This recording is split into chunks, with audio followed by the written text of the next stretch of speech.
Thank you for joining us on the FT Expression Show. My name is Stacey B. Today we have an amazing guest today named Sandra Bolling. And we're going to talk about some steps that you can think about before you start your business. Thank you.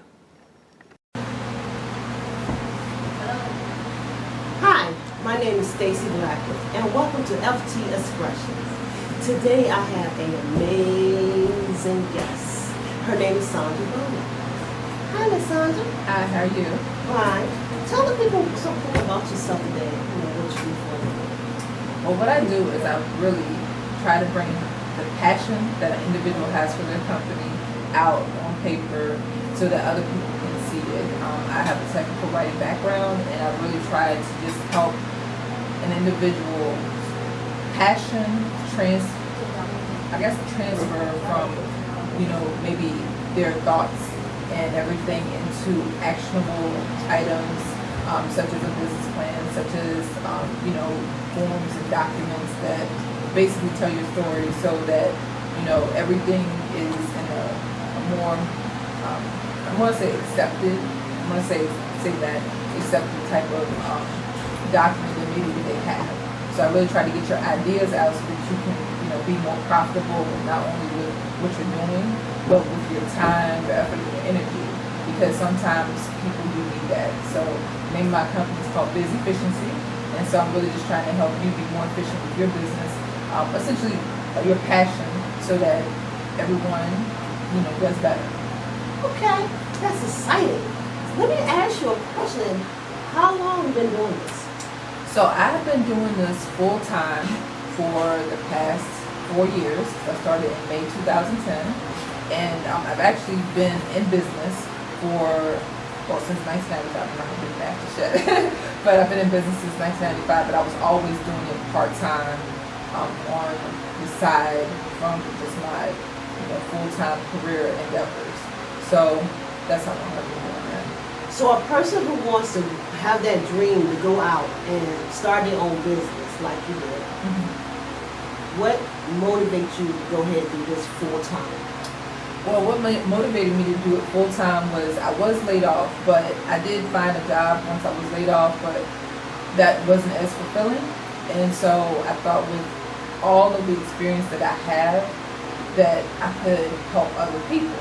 So I found that I could, and so I decided to just dive in head first. After I did research, but dive in head first and just do it. And so I'm happy to say I've been doing it successfully for the past 4 years, and I'm looking forward to just being more successful, to continue learning and to just help other people so that I'm able to continue being a full-time entrepreneur. Now, a lot of people get doubts, fear when they think about going on their business on their own. Mm-hmm. So what do you tell somebody to overcome their fear? What is some of the pros and cons in the business that say, I could go ahead and jump on? I think that if you're passionate about what you do, I think that's the first thing. That you have to have a passion. You should have goals and objectives. And typically that is a business plan.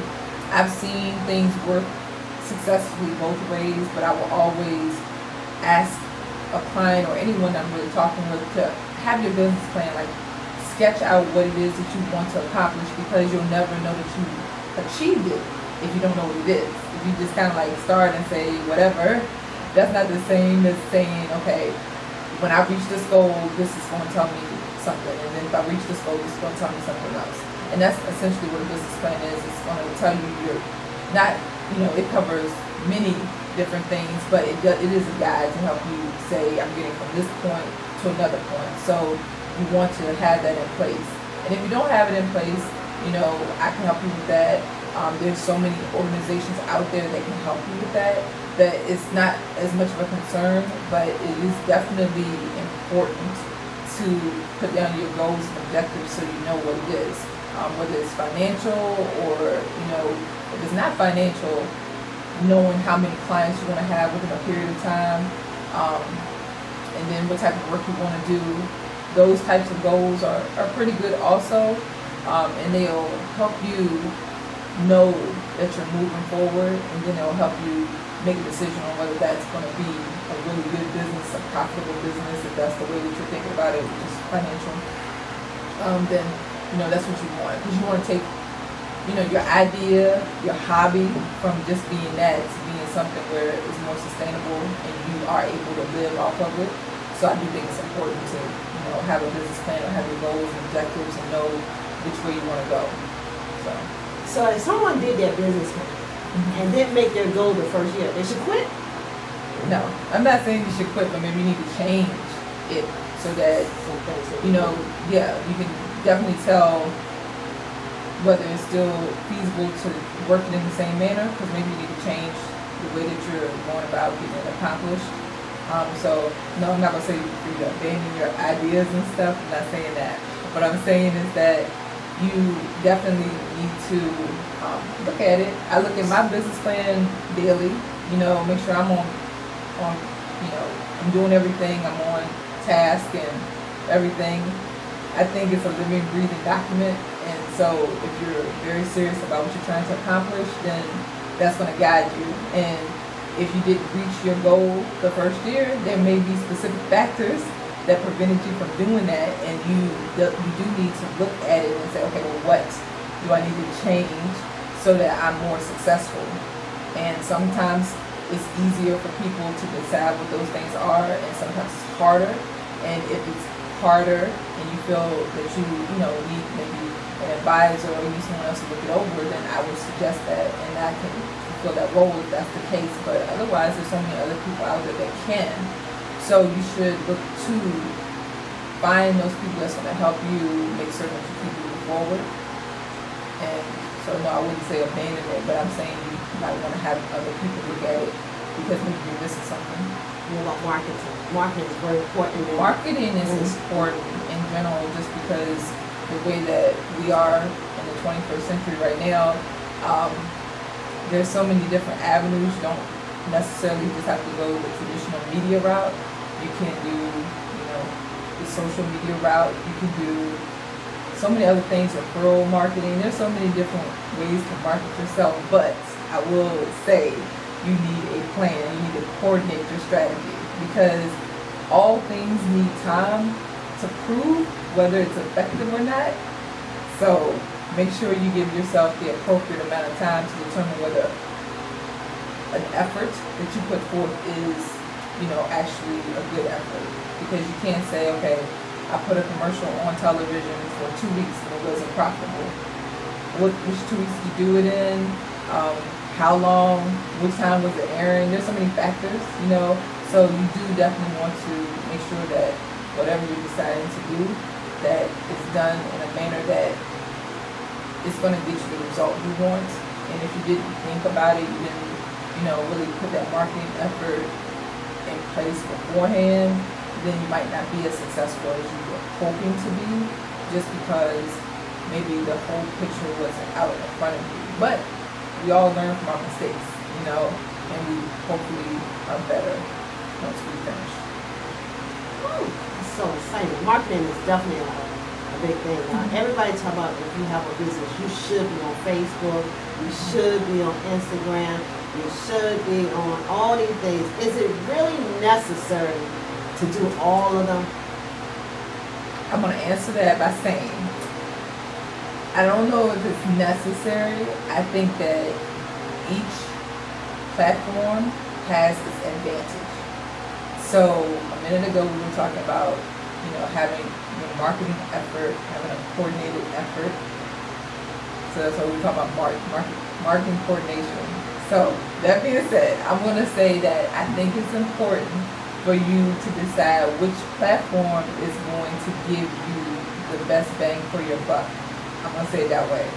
Or the best outcome for your effort. Maybe we should say it that way. The best outcome for your effort. Because they each attract different types of personalities and everything, and maybe they're not always effective in the type of industry you're working in. So you do need to figure it out, and you can do that by simply doing like a survey among, if you have already an established clientele, you can do a simple survey to ask people what platforms do you usually do the most of. They'll tell you whether they follow people and they're tweeting, or if they're on Facebook and they're liking, a business page. They'll tell you whether they're engaged on LinkedIn and they're, look at the forums and things, the groups and things like that. So do the survey and just find out whether or not the people that you, trust to, keep bringing you business, to find out which platform, and maybe I would start with that platform and then add as you have time. But I definitely feel it's important because social media is huge. It's not going anywhere, but different platforms allow you different opportunities. So start with the ones that's going to give you the most bang for your effort. So, the best outcome for your effort. I think that's what we decided. Yeah. I agree on that. I do.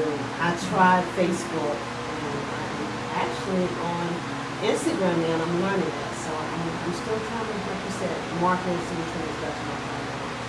Now, when you started your business and you went on your own, and you said, I'm just going to do this, I'm just jumping in, all ladies feel good. Or was somebody helping you, motivating you? What motivates you? My question is, what motivates you every day to get up? Because starting your own business, and now you're your own boss. You don't have nobody on you saying, look, you have to have these done by 8 to 2 or 2 to 4. What motivates you every day to go out and push your business? Well, I will say it is definitely important to be self-motivated on one level. I don't have someone that's pushing me because I want to do well for myself. So everyone else's, motivation and encouragement, it helps me. But I am self-motivated most of the time. I don't have a problem waking up early, going out, talking and meeting with people, following up. It's just that, all of us have 24 hours and it's what we do with it. So time would be my kryptonite if we were talking like Superman, but that would be my kryptonite is that, we're all given the same amount of time. That's what you do with it. And definitely, being an entrepreneur, working a business myself, that's probably the one thing that I just have to really be efficient with is my time. Otherwise, I think it's important to be passionate about what it is that you're doing, and that way it doesn't feel like work. So even when you're working, it's like, okay, I have to get this done, but I'm going to get it done because I'm going to get it done. So I think it's important to be passionate about what you're doing, and if it's not that you have a passion about exactly what you're doing, have a passion about an aspect of it. I know I have a friend, and I asked her why, she loves to dance. And she does dance, and she's a science, she's an engineer. So, it's like two different aspects, like big time. And she said her motivation was she wanted to make money. So she chose a profession that she likes science. That's why she chose it. And she wanted to be, have a certain income.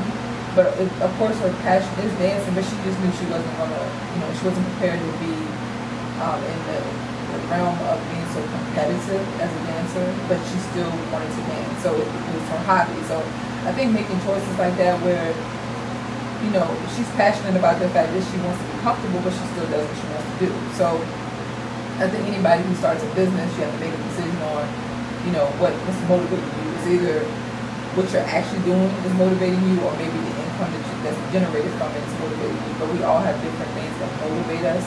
And once we figure that out and we are able to decide that, okay, these particular actions, processes and things that are going to get me to what I want, and you do it and you're dedicated to just,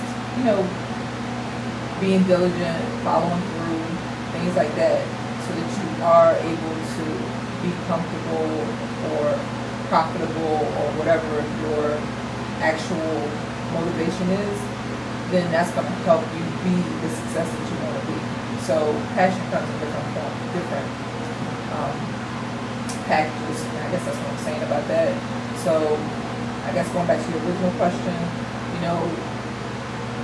I decided to do what I'm doing because I am passionate about helping people. I know what my strengths are. I'm a good writer, and I'm patient, and I'm good at, helping people develop processes. And, if you're trying to accomplish something, good at listening and helping you develop your idea. So all those things are strengths of mine, and I am passionate about ultimately helping people be the successful person they want to be in the context of, finding administrative things that are going to help them be more efficient, helping them with, writing, because that's a strength of mine. So putting all those things together so that it creates a business that allows me to have variety with the types of clients I have, but also the overlying theme of it is that I'm helping and I'm using my strengths and using the things that I know I like to do. That's what keeps me motivated. And then just finding different things as I'm, learning and helping my clients that keep me feeling as if I'm still learning and growing and things. Okay, so I think that people should, go ahead, be passionate about what it is that they're wanting to do, and then that will, help them be encouraged, be motivated and everything. And if you're not, I guess my, advice would be to find something in what you're doing that will help you just make it through the day, and then start to work on something that's going to make you more passionate so that it balances itself out. Because sometimes you have obligations, and if you feel the obligation to do something that, you also, it's going to make you happy, so you don't dread things so much. It's kind of like what the example I just gave about the friend I have that she loves to dance, but her day job is being an engineer. The thing about that is she knows what her motivation is for being an engineer. She doesn't mind it. She goes, she does her job, but then her passion is dancing, so she made sure that's in her life, and it's something like on a level that fulfills her. And so I guess that's what I would say is that you should find something or that doesn't feel like work, and if you don't have something that doesn't feel like work, then make sure there's an element of it that makes it not be something that you dread. It's something that helps you to stay motivated. And if you're doing that, then that's going to always encourage you to be able to get up and be able to do the things that you need to do so that you will be the success that you want to be. And if something's not going to, do that for you, then I would definitely say, have good advisors and other things. When I say things, I'm talking about, education and things like that. That's going to help you get to the point where you know that you can be successful. And the people around you are always motivating and encouraging. And you're doing the things that's going to get you there. And when I say the things, I'm talking about, networking with people, calling people on the phone,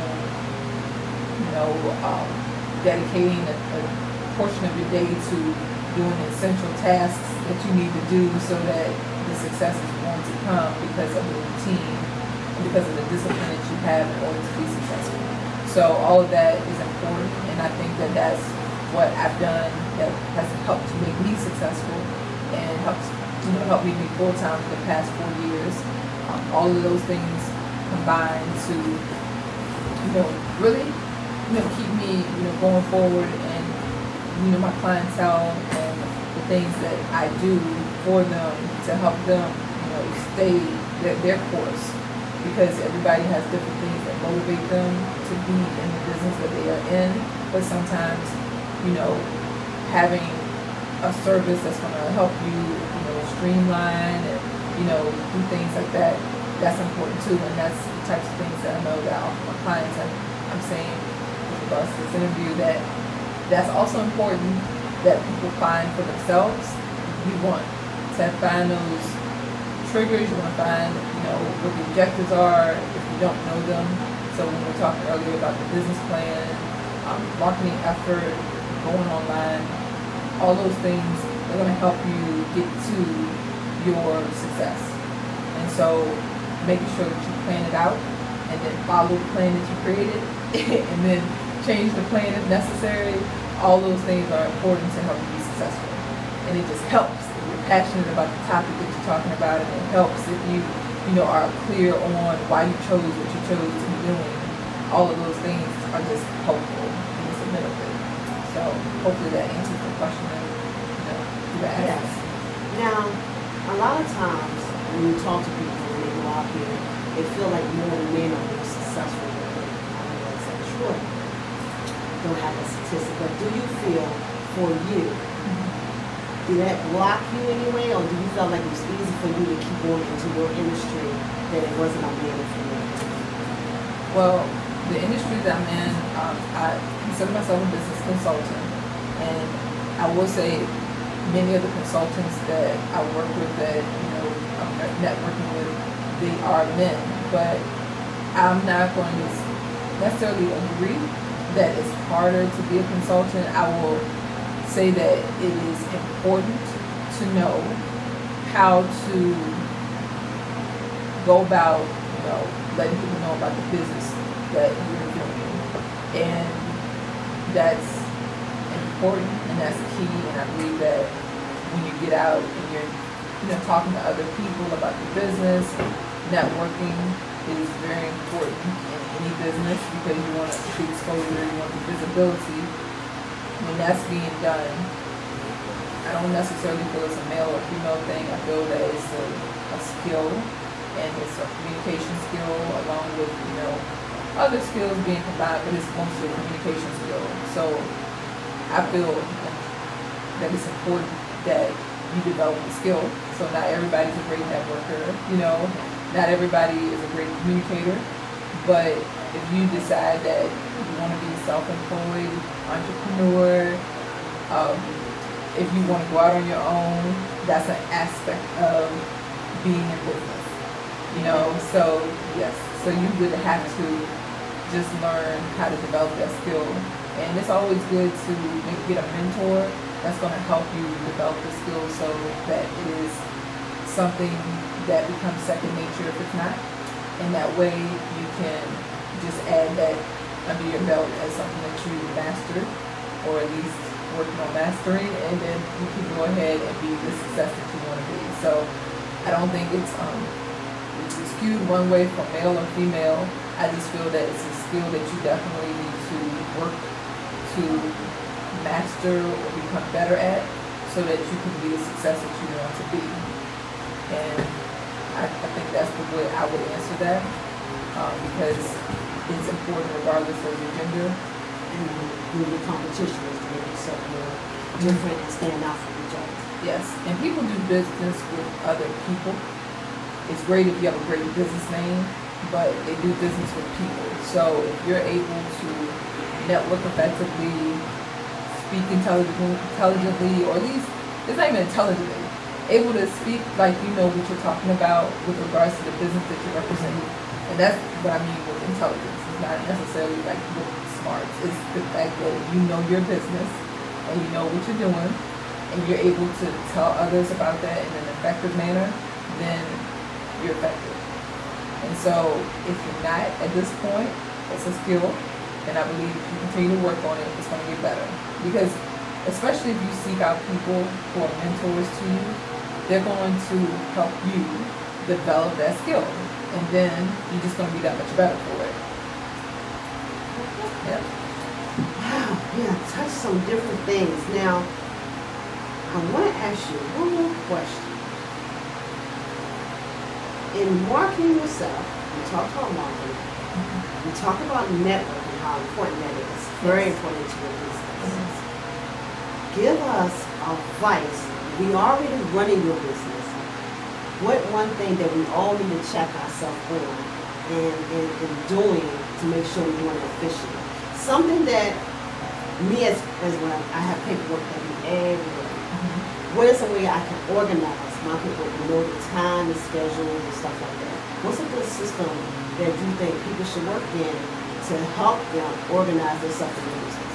Okay, I can answer that. I think it's important, the that every day that you're working in your business, that you take time to work on your business, so that working doesn't become, so obligatory, that you're actually helping to move your business forward. So my advice would be, you should spend time every day, I would say a minimum of 30 minutes, working to develop your business so that you move forward.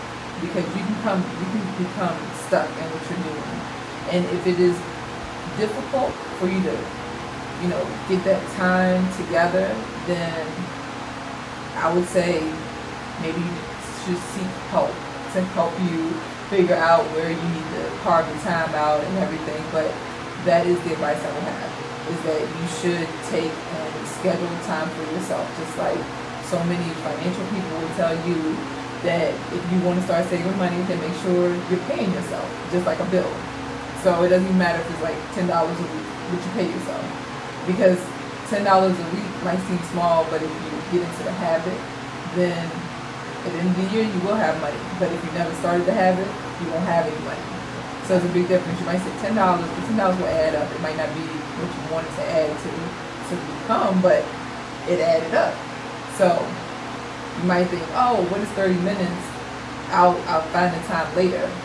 I would argue and say, find the time today to do as much to move your business forward as you do for your clients, because you should be the most important client for yourself. You should be right up there with your most important clients, and you have to dedicate the time and make sure that the time that you dedicated is in line with your planning and your marketing efforts, so that essentially when you look back the week, look back the month, look back, the year, it added towards the success that you were planning for yourself. I hope that makes sense.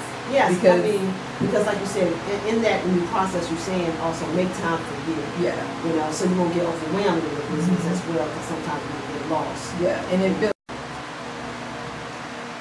Thank you, Sandra, for joining us. Thank you for having me. FT Expression bring you the key wisdom for your next chapter in life.